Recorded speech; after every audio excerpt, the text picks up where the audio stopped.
Pada hari Selasa tanggal 25 Januari tahun 2022 malam, nama Jerome Pauline menjadi trending di Twitter. Penyebabnya yaitu berasal dari tweet Jerome yang dianggap melukai pembalap Indonesia.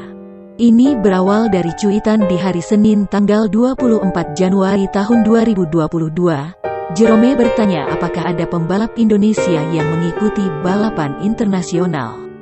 Di tweet tersebut ia juga mencantumkan berita tentang MotoGP. Karena tulisan itu, ia langsung diprotes oleh Sean Glael yang diketahui merupakan pembalap mobil Indonesia. Karena sentilan itu, warganet ikut gaduh di Twitter.